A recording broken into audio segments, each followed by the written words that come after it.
ॐ सहनाववतु सहनौ भुनक्तु सह वीर्यं करवावहै तेजस्विनावधीतमस्तु मा विद्विषावहै।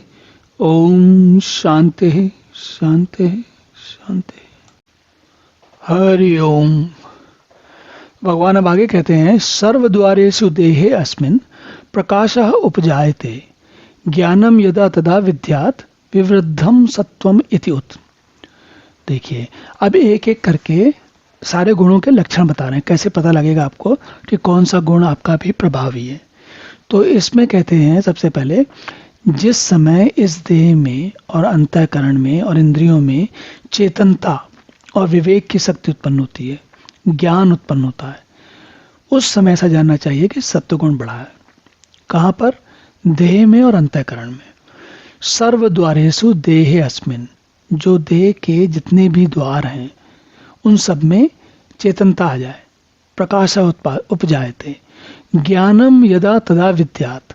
तो कह रहे हैं तब और विवेक शक्ति उत्पन्न हो। बहुत हर चीज बड़ी स्पष्ट भाषा में बहुत कुछ समझ में आए।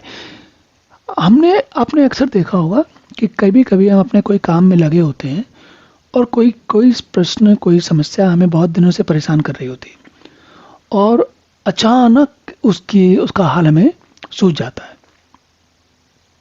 तो क्या होता है?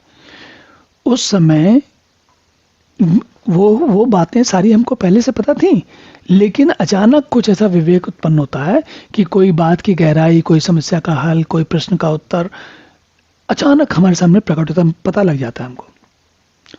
तो और ये ज्ञान की बात हो रही है, लेकिन ज्ञान के अतिरिक्त जीवन में और भी कहीं जहाँ जहाँ पर जब हम कोई उच्च स्तर का कार्य कर रहे होते हैं, तो आप ये समझ लीजिए कि जब हम धर्मार्थ या सेवार्थ या ऐसा कोई कार्य कर रहे होते हैं जो अपने लिए, स्वयं के लिए नहीं है, तो भी एक सरल तरीका है समझने का कि जब जब हम दूसरों के बारे में सोच रहे होते हैं तो आप समझ लीजिए कि सत्वगुण बढ़ रहा है, उसका असर बढ़ रहा है, वो बहुत आपके ऊपर काम कर रहा है।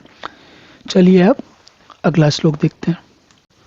ओम पूर्णमदः पूर्णमिदं पूर्णात् पूर्णमुदच्यते पूर्णस्य पूर्णमादाय पूर्णमेवावशिष्यते। ओम शांति शांति शांति।